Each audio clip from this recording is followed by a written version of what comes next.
देखिए, अब ये हाल ही जो देश में शोक की लहर छा गया वो तो एक होने वाला था, हादसा था, हो ही गया। लेकिन आप जिस क्षेत्र का सांसद है उस क्षेत्र में आपको लेकर बहुत सारे शब्द अभी आ रहा है। लोकल अखबार से शुरू करके कुछ संचार माध्यम में आपका पॉलिटिकल पार्टी की अपोजिशन वाले का दबाव भी है।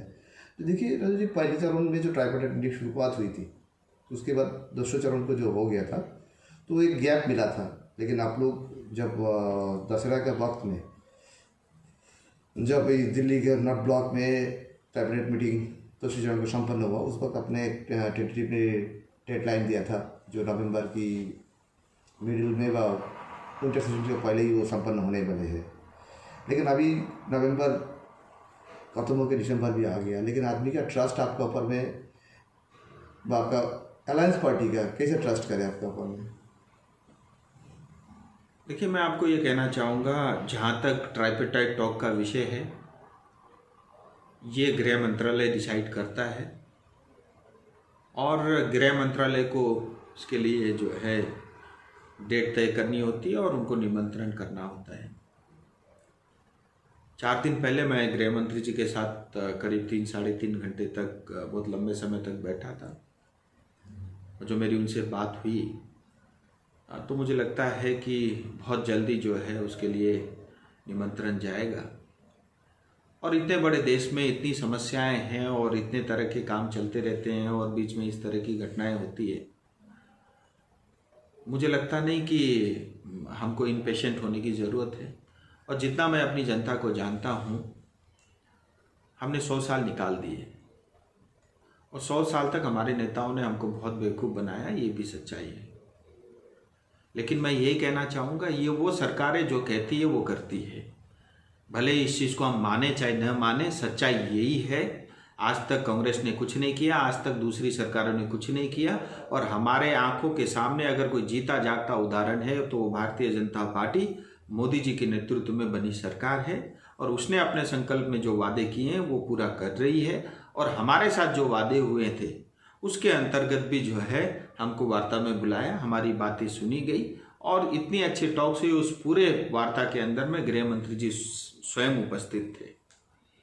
और मैं एक बात आपके सामने जरूर कहना चाहूँगा, जो वादे गोरखाओं के साथ हुए हैं वो पूरे होंगे। 11 जनजाति का विषय भी जल्द पूरा होगा और टॉक्स स्टार्ट हो रहा है। स्थायी राजनीतिक समाधान का समाधान भी निकलेगा, भारत के संविधान के अंतर्गत होगा। इसको रोकने के लिए, इसको बिगाड़ने के लिए, मीटिंग न हो इसके लिए बहुत सारे षड्यंत्र जो है पश्चिम बंगाल सरकार की तरफ से भी किया जा रहा है। लेकिन उसके बावजूद भी वार्ता होगी और समाधान निकलेगा। बाकी भोगने वाले भोगते रहते हैं, उससे कोई फर्क पड़ता नहीं है। आज आप देखिए, हम उम्मीद करें तो किससे करें? मुझे आप बता दीजिए, अलग राज्य या गोरखालैंड ममता दीदी देंगे? मैं आपको बता रहा हूँ टेलीविजन के माध्यम से, चलिए मैं भी उनको वोट दूंगा। लेकिन क्या ऐसा होने वाला है? क्या वो जो स्थायी राजनीतिक समाधान की बात कर रही है, क्या वो वही है? हमारी जो गोरखाओं की अपेक्षाएं या जो हमारी आकांक्षाएं हैं, वो बिल्कुल भी नहीं। उनकी स्थायी राजनीतिक समाधान किसी तरह जीटीए का चुनाव करके जीटीए को दोबारा से चालू करें और वहाँ पे जो है मतलब उनके जो अलायंस पार्टी के लोग हैं और अनित थापा जी XYZ को बिठा करके और चलाएं। उनका एकमात्र यही है। कुल मिला के इस जीटीए नाम की जो हड्डी है जो गले में अटकी हुई है, किसी तरह उस हड्डी के माध्यम से जो है दार्जिलिंग पहाड़ तराई डूवर्स में वो अपना शासन कायम रखना चाहती है। अदरवाइज इसके अलावा कुछ भी नहीं है। राजू जी देखिए, आपने हड्डी का बात कहा ना, लेकिन देखिए आप लोग जब सेकेंड फेज का ट्राइपार्टाइट मीटिंग सेंट्रल गवर्नमेंट ने संपन्न किया हुए थे 12 अक्टूबर में आई थिंक, उसके बाद उसी महीना पे अक्टूबर महीना में बंगाल की मुख्यमंत्री सुश्री ममता बनर्जी ने भी पहाड़ में आके उन्हें भी पीपीएस की बात कहा, उन्हें भी गोरखालैंड का और यूटी का बात नहीं कहा। उन्हें कहा, एकदम क्लियर कर दिया जो मेरे वॉइस का बात नहीं, सेपरेट स्टेट और यूटी। लेकिन आप लोग पीपीएस क्या चाहते हैं, उन लोग के ऊपर में छोड़ दिया, पहाड़ के नेता लोग के ऊपर में छोड़ दिया। लेकिन राजू जी क्यों ना ऐसा कुछ सेंट्रल गवर्नमेंट का दबाव देके ऐसा कुछ प्रक्रिया निकाले जल्द से जल्द? देखिए, उम्मीद आपका ऊपर में दिन का दिन बढ़ती जा रहा है। दबाव या प्रदर्शन या आंदोलन उनके खिलाफ करना पड़ता है जब कोई सरकार आंख बंद करके और कान बंद करके बैठी हुई हो। और बीजेपी की सरकार वैसी सरकार नहीं है।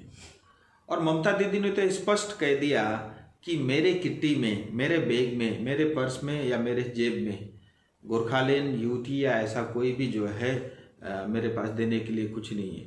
हमारे पास है ना, केंद्र सरकार के पास सब कुछ है, ओपन है। तो आप आइए, वार्ता करिए, आप अपनी बात रखिए। अगर वो ये कहते हैं उन्होंने गोरखा के नेताओं को छोड़ दिया है तो अच्छी बात है, मैं सबसे बात करता हूँ, सबकी तो एक ही मांग है, वो मांग पूरी हो जाएगी। लेकिन ऐसा नहीं है। मैं फिर बता रहा हूँ, ममता दीदी को या तो दार्जिलिंग तराई डूअर्स की पूरी जानकारी अच्छे से नहीं है, या लोगों ने या एडमिनिस्ट्रेशन ने उनको मिसगाइड कर रखा है। सेंसिटिव क्षेत्र है, बहुत सारी बातें मैं टेलीविज़न में खुलेआम कह भी नहीं सकता, लेकिन फिर भी अपने सांसद होने के नाते अपने क्षेत्र की जनता के लिए मैं लड़ता रहूँगा। और मुझे पूरी उम्मीद है, नहीं तो मैं इतने बेबाकी तरीके से आपके सामने बात कर भी नहीं सकता। मुझे पूरी उम्मीद और भरोसा है। हमको पेशेंस थोड़ा रखना पड़ेगा, समय थोड़ा लगेगा, और जो है जो चीज़ समय लग कर के जो है मिलती है वो ज़्यादा अच्छी होती है, उसमें ज़्यादा मिठास होती है। अब कई लोगों का ये कहना होता है बहुत तो हो गया, आप जो है मतलब 3 सांसद है, 3 सांसद है, 4 सांसद है या 5 है, मुझे उससे कोई लेना देना नहीं है। मैं 2.5 साल से सांसद हूँ, 1.5 साल से ज़्यादा समय तक कोविड रहा, उसके बावजूद भी दिन रात मैं 2000 से ज़्यादा पत्राचार कर चुका हूँ। और दर्जनों मेरे यहाँ छोटे से लेकर के बड़े काम, चाय बगान से लेकर के सब काम हो भी रहे हैं, कुछ हुए, कुछ पाइपलाइन में। इसके बावजूद कि टीएमसी सरकार बिल्कुल जीरो सपोर्ट है, उल्टा जो है वो नहीं करना चाहती, उसके बावजूद भी काम हो रहे हैं। और जो है जहाँ तक मेन गोरखाओं से रिलेटेड जो विषय है, दार्जिलिंग पहाड़ के विषय हैं, उस पर काम चल रहा है और शीघ्रता से ये काम होगा। लेकिन वही मैं कह रहा हूँ, हर चीज़ में समय लगता है, क्योंकि आज केंद्र सरकार कुछ भी करे उसमें बहुत रिएक्शन हो सकते हैं। समय के साथ सबको टेबल में ला करके और प्यार से अगर कोई चीज़ होती हो, मुझे लगता है वो ज़्यादा टिकाऊ होगा, वो राष्ट्र हित में भी होगा, पश्चिम बंगाल के हित में होगा, वो गोरखाओं के हित में होगा। राजू जी देखिए, कुछ दिन पहले मतलब इस हफ्ता में ही शायद मतलब 5-7 तारीख में, 5 तारीख और 7 तारीख में 2 दिन में दिल्ली का जंतर मंतर में गोरखा एक्टिविस्ट लोग कुछ मंच में धरना किया था। उस धरना में आप भी उस मंच में शामिल हुआ था। लेकिन इसमें एक मैसेज क्या दिया आपने, जो राजू बिष्टो जो पहाड़ का जो डिमांड है, पॉलिटिकल पार्टी उस पर साथ ना दे, लेकिन आम जनता का जो डिमांड है उस जनता को डिमांड को आप साथ देते हैं। क्यों ना, यहाँ पे कोई पॉलिटिकल पार्टी का एजेंडा नहीं था, यहाँ पे कुछ व्यक्ति ने, गोरखा एक्टिविस्ट आदमी ने यहाँ पे आयोजना किया था, वहाँ पे भी आप शामिल हुआ था। इस जगह पे आपका पॉलिटिकल ओपिनियन पार्टी जो है उन लोग का कुछ शब्द ही आ रहा है, नेगेटिव पॉजिटिव 2 तरह के आ रहा है। इस विषय लेकर आपको क्या कहना है? देखिए, समाज में, क्षेत्र में हर तरह के विषय होते हैं, हर व्यक्ति के अपने अपने सोचने के तरीके होते हैं, और वो सही भी है। जितने लोग उतनी तरह की सोच हो, उसमें कोई आपत्ति नहीं है। मेरा इतना कहना है कि कोई भी मेरे क्षेत्र से 2000 किलोमीटर से दूर चल के दिल्ली आएगा और वो किसी अच्छे उद्देश्य के लिए आएगा, मेरा उसको समर्थन रहेगा। और उनके सांसद होने के नाते चाहे कोई भी आए, सही नीयत के साथ आता है। अब बाद में क्या होगा नहीं होगा, क्या करेंगे, मैं उसकी जिम्मेदारी नहीं लेता। लेकिन जितने मेरे पास इन्फॉर्मेशन होती है, अगर कोई आदमी आता है, अगर मुझे निमंत्रण देता है, तो अच्छे काम के लिए मैं उसके साथ खड़ा रहूँगा, और मेरा फर्ज भी है। और हिंदुस्तान जैसे देश में, डेमोक्रेसी के अंदर में, हर एक व्यक्ति को अपनी बात रखने की पूरी आज़ादी है। और नेताओं को मुझे लगता है कि बात सुनने की भी जो है वो एक कला उनमें होनी चाहिए। और ये मेरा फ़र्ज़ बनता था, मैं गया, मैं 15-20 मिनट उनके समक्ष रहा, ये मेरा फ़र्ज़ था, वो मैंने पूरा किया। राजू जी देखिए, हम दिल्ली में पत्रकारिता करने की वजह से मेरे भी कुछ सूत्रों से जानकारी पता चला, गोपन सूत्रों से, जो इस महीना की विंटर सेशन के बीच में भी और विंटर सेशन खत्म होने के साथ साथ ही कुछ टाइफाइड मीटिंग की 3rd फेज की योजना चल रहा है, ऐसा कुछ, ये कितना हकीकत है? देखिए, योजना बहुत लंबी चल रही है। हाँ। ये तो आप दूसरी टॉक्स की बात कर रहे हैं, उसके बाद आगे क्या करना, मतलब वो सब चल रहा है और वो चलना भी चाहिए। मैं आपको वही बता रहा हूँ, पूरा मंत्रालय इस पे काम कर रहा है। लेकिन अगर मैं सब कुछ यहाँ आपको बता सकता था तो वही बात पार्लियामेंट में बोल देता, वही बात आज ही जाकर दार्जिलिंग में बोल देता। मैं वही बता रहा हूँ।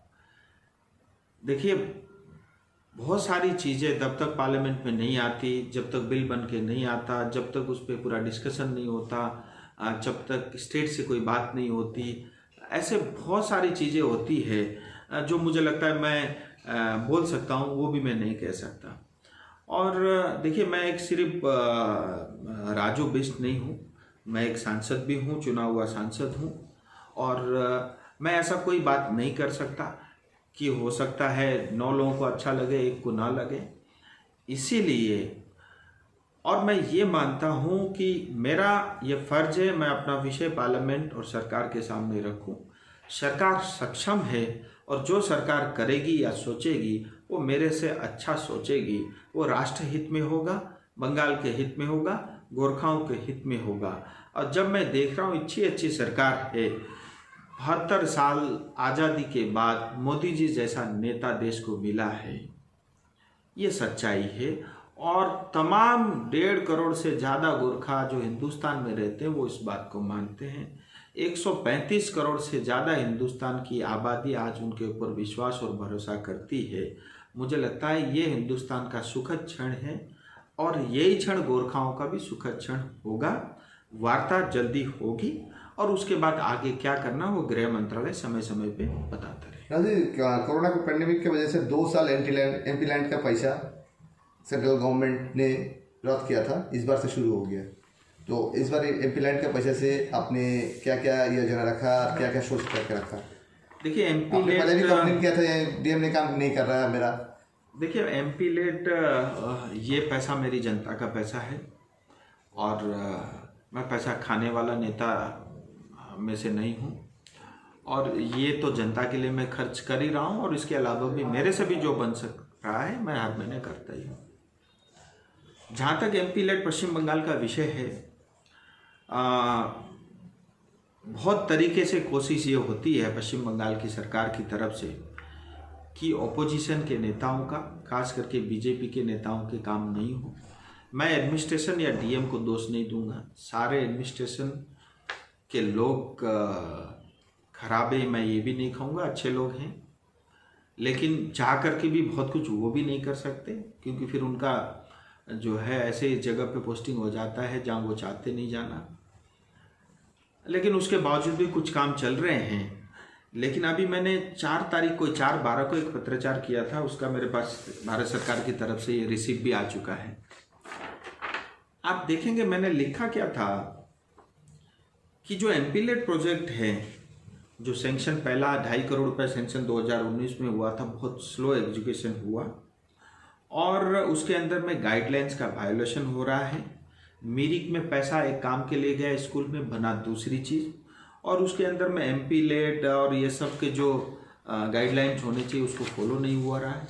घटिया क्वालिटी के काम हो रहे हैं, दिशा की कमेटी नहीं हो रही। ऐसे बहुत सारे इश्यूज़ को लेकर के मैंने जो है भारत सरकार को चिट्ठी लिखा है, उनका मेरे पास जवाब भी आ गया है, उनको रिसीप्ट पत्र मिल चुका है।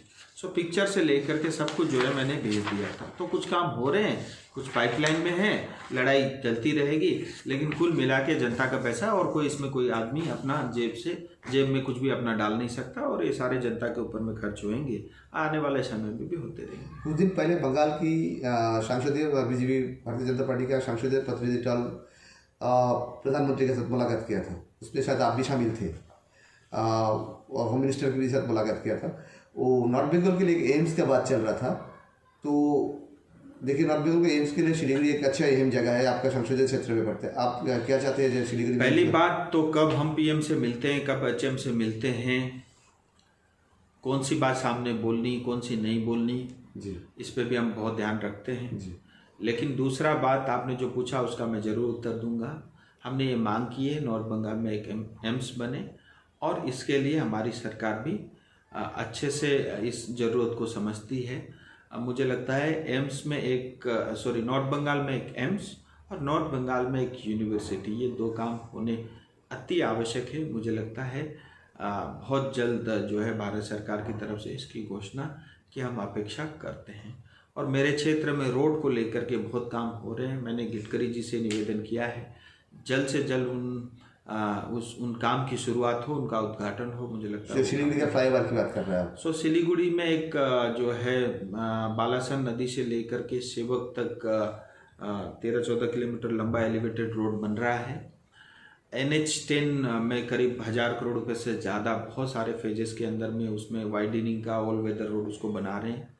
717 अल्टरनेटिव हाईवे कालिम्पोंग के लिए ऑलरेडी बन रहा है जो गंगटोक तक जाएगा। और इतना ही नहीं, खुशखबरी एक ये भी है कि अब जो है दार्जिलिंग के लिए भी अल्टरनेटिव हाईवे बन रहा है। अभी सारे सड़क जाकर के करसोग के बाद एक ही होता है, अब ये एक ऐसी सड़क बनेगी जो सीधा जो है आपका घूम निकलेगा, वो भी है। इतना ही नहीं, सिलीगुड़ी के चारों तरफ जो है एक सिलीगुड़ी शहर को कवर करता हुआ रिंग रोड बनेगा और उसका भी जो है फिजिबिलिटी और उसके बाद उसका DPR पे काम चल रहा है। और सेवक के बाद जो कोरोनेशन ब्रिज आता है, जब हम डूअर्स की तरफ जाते हैं तो उसका अल्टरनेटिव ब्रिज बनना, वो भी उसकी भी स्वीकृति हो चुकी है। सो मैं अपने क्षेत्र में देख रहा हूँ 5000 करोड़ से ज़्यादा के सड़कों के काम हो रहे हैं। राजू जी देखिए, इतना देर तो MP राजू बिष्ट बोल रहा था, अभी हम लोग को जो क्वेश्चन रखना है भारतीय जनता पार्टी युवा मोर्चा का जनरल सेक्रेटरी राजू बिष्ट को। कुछ दिन पहले आपने नया 2 राज्यों आपके पास सौंपा दिया गया, एक UP है, एक मणिपुर भी है। इससे पहले भी 2-3 राज्यों में आपका था, लेकिन आप इतना बड़ा दायित्व कैसे संभाल रहे हैं? क्यों आपने सेंट्रल का स्पोक पर्सन भी है, उसके बाद आपका पार्टी का जनरल सेक्रेटरी भी है यूथ का, उसके बाद आपने विभिन्न स्टेट का प्रभारी भी बन रहा है, तो आप कैसे समय मैनेज करेंगे इधर और अपना संसदीय क्षेत्र के लिए? मैं हर काम को मुस्कुराते हुए करता हूँ और मैं किसी काम को बोझ नहीं मानता। हर काम को फुटबॉल की तरह खेलते हुए जितना मुझे मज़ा आता है मैं उसी तरह से करता हूँ। सो पार्टी जो भी जिम्मेदारी देती है मैं उसको निभाने का प्रयास करता हूँ ईमानदारी से। और ये बात ज़रूर है कि उत्तर प्रदेश पूरे हिंदुस्तान का सबसे बड़ा प्रांत है। 80 सांसद आते हैं, 403 जो है वहाँ के विधायक हैं। और पूरी दुनिया में अगर हम उत्तर प्रदेश की जनसंख्या का कंपैरिजन करें तो अगर उत्तर प्रदेश एक देश होता तो दुनिया का 6ठा सबसे ज़्यादा पॉपुलेशन वाला अपने आप में एक देश होता। मैं भाग्यशाली हूँ कि पार्टी ने मुझे इस लायक समझा। ऑल्दो मैं अपनी तरफ से कभी किसी चीज़ की मांग नहीं करता, लेकिन मैं कभी भी कुछ नहीं मांगता, लेकिन हर बार कुछ ना कुछ मुझे जिम्मेदारी मिलती है और ये भारतीय जनता पार्टी में ही संभव है। कल मैं लखनऊ गया था, उत्तर प्रदेश की मैं अपनी टीम के साथ मिला, वहाँ के प्रदेश अध्यक्ष भी मिला। 6 क्षेत्रों में उत्तर प्रदेश बटा हुआ है और जो है अभी तक उत्तर प्रदेश में गुंडा राज, पुलिस राज, कुछ विशेष लोगों के ऊपर में थाने से लेकर के हर चीज़ कब्जा, परिवारवाद और व्यापक भ्रष्टाचार, और पूरा उत्तर प्रदेश की जो आम जनता है वो सहमी हुई थी। लेकिन पिछले 5 साल के अंतर्गत मोदी जी और योगी जी के नेतृत्व में बहुत परिवर्तन हुआ है। आप देखिए 2015 में उत्तर प्रदेश का अनएम्प्लॉयमेंट रेट 17.2% था। आज 5 साल पूरे हुए नहीं, 4.1% है। आज आप देखिए हर डिस्ट्रिक्ट के अंदर में वहाँ मेडिकल कॉलेज बन रहे हैं और आज जो नए इन्वेस्टमेंट आ रहे हैं उसमें गुजरात से भी आगे उत्तर प्रदेश चल रहा है। सो जो एक डर और भय का वातावरण था उससे निकल करके विकास के मार्ग पे उत्तर प्रदेश बहुत तेजी से आगे बढ़ा है। लॉ एंड ऑर्डर की सिचुएशन बहुत सुधरी है। आज हिंसा नहीं होता और जो जितने भी गुंडे बदमाश थे उनको योगी जी ने बहुत अच्छे से ठीक किया है। और मैं तो कल्पना करता हूँ कैसे इस तरह के वातावरण जो है पश्चिम बंगाल में ये दिन हमको देखने को मिलेंगे, क्योंकि योगी जी जैसा नेतृत्व जो है आज पश्चिम बंगाल को भी बहुत आवश्यक है। तो उत्तर प्रदेश में भारतीय जनता पार्टी की दोबारा सरकार बनेगी और 300 से ज़्यादा सीटों के साथ बनेगी, ये तय है। और मणिपुर भी जो है बीरेन सिंह जी के नेतृत्व में बहुत अच्छा काम हुआ है, जबकि पूरे सीट बीजेपी के पास नहीं थे और बहुत कठिन था इतने सारे गठबंधन के साथियों को साथ लेकर के सबके मन के हिसाब से करना और प्रदेश को चलाना, उसके बावजूद भी बीरेन सिंह जी ने बहुत अच्छे से मणिपुर को 5 साल तक चलाया है। जो पहाड़ और तराई में जो खाई थी वो कम हुई है, और जो केंद्र से पैसा जाता था पहले नेताओं के जेब तक ही सीमित रहता था, आज आम जनता तक भी पहुंच रही है। मणिपुर को ILP इनर लाइन परमिट भी मिला है, ये बहुत बड़ी उपलब्धि बीजेपी की सरकार के समय में हुआ है। ऐसे बहुत सारी अच्छी चीज़, वहाँ पे हमेशा आए दिन बंद होता था, लड़ाई झगड़ा होता था, वो सब कम हुआ है। और नॉर्थ ईस्ट भी आज जो है मोदी जी के नेतृत्व में आगे बढ़ रहे हैं। आने वाले समय में विकास और जो पोटेंशियल ग्रोथ की है वो ईस्ट और ख़ास करके नॉर्थ ईस्ट में है। मुझे लगता है मणिपुर उस नॉर्थ ईस्ट ग्रोथ इंजन बन के उभरेगा।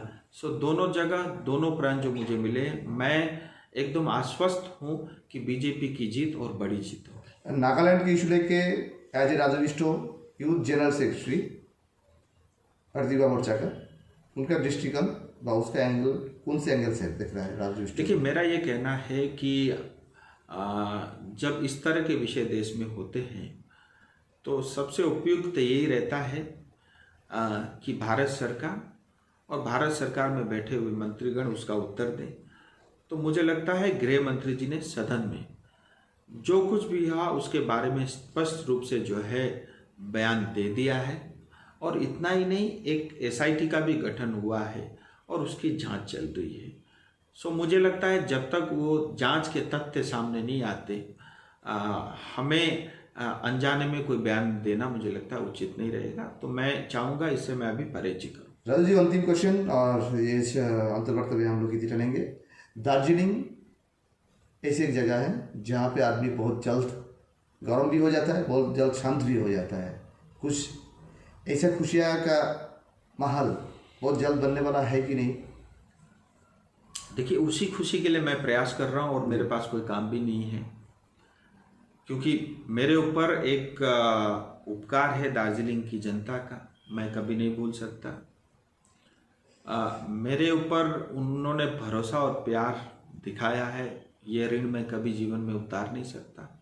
सो मेरे मन में है कि दार्जिलिंग की जनता के जो 2 प्रमुख मांगे हैं, एक 11 जनजाति का, दूसरा अलग राज्य का। सो मैं अपनी जनता के लिए किसी भी हद तक जा कर के उनके लिए जो करना पड़ेगा मैं करूँगा, और वही कर रहा हूँ। और मुझे पूरी भरोसा है, मैं भगवान को बहुत मानता हूँ और उनसे मुझे बहुत ताकत और एनर्जी भी मिलती है। और जितना मैं इस सरकार को और तौर तरीके को जानता हूँ, समझता हूँ, मैं निश्चिंत हूँ कि हमारी जनता को भी मुस्कुराने का दिन आएगा। बहुत सहा है CPM के समय, TMC के समय बहुत लोग शहीद हुए हैं।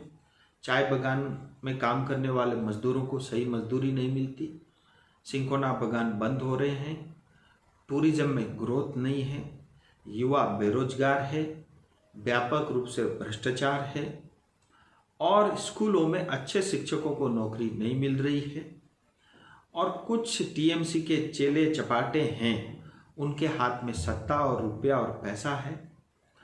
सो ये सब स्थिति मैं चाहता हूँ परिवर्तन हो, सुशासन भी हो, विकास भी हो, और आइडेंटिटी से ले करके गोरखाओं को जो न्याय मिलना चाहिए उस दिशा में भी काम हो।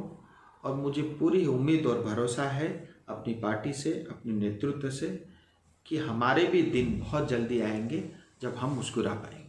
लास्ट क्वेश्चन, चाय बागान के श्रमिक के लिए कुछ बातचीत हुए थे कुछ दिन पहले, उन लोग के लिए कुछ पैकेज मिलने वाला है, गवर्नमेंट ऑफ इंडिया ने कुछ पैकेज घोषणा करने वाला है, इसका राज क्या है? इसका देखिए, चाय बागान को लेकर के बहुत सारे विषय हुए हैं। मैं पार्लियामेंट में लगातार प्रश्नोत्तर भी कर रहा हूँ, प्रश्न भी उठा रहा हूँ। एक तो 1000 करोड़ रुपए चाय बागान के लिए घोषणा हुई थी, उसके रूल्स बन रहे हैं टी बोर्ड की तरफ से, जल्दी वो पैसा रिलीज होगा। मुझे लगता है शुरुआत में 200 करोड़ रुपए रिलीज होगा और 1000 करोड़ रुपए टोटल पैसा खर्च करना है। ये चाय बागान की माताएं और उनके बच्चों के ऊपर में खर्च किया जाएगा। दूसरा, जहाँ तक मिनिमम वेज का विषय है, अभी चहल पहल शुरू हो गई है। मुझे लगता है 1 जनवरी नहीं तो 1 अप्रैल से ये मिनिमम वेज एक्ट लागू होगा। पश्चिम बंगाल सरकार भी इसमें काम कर रही है, क्योंकि लेबर कंकरेंट लिस्ट में आता है। सरकार, दोनों सरकारें मिलकर करती, कानून बन चुका है, अब इसको कोई रोक नहीं सकता। पश्चिम बंगाल में वहाँ की सरकार इसको लेकर के कुछ बदमाशी कर रही है, वो मेरे संज्ञान में है, लेकिन मैं आपके माध्यम से जनता को ये कहना चाहूँगा कि जैसा कानून बना है उसी तरह से वो लागू होगा। और जो है, जहाँ तक जो चाय बागान के ओनर्स और मालिकों का विषय, उनके भी काफ़ी सब्सिडी पेंडिंग है और उसका भी कुछ पैसा अभी 50 करोड़ रुपये रिलीज हुआ है। तो ग्रेजुअली वो जितना भी पेंडिंग था वो भी पैसा रिलीज हो रहा है। आने वाले समय में मैं कोशिश कर रहा हूँ कि बंद चाय बागान खुले। मतलब चाय बागान हमारी इकोनॉमी का एक बड़ा हिस्सा है, सिंकोना है, टूरिज़्म है, ये सब में अच्छा काम हो, कुछ पॉजिटिव चीज़ें हो तो मतलब दार्जिलिंग दोबारा से स्वर्ग बन सकता है। धन्यवाद राजू जी।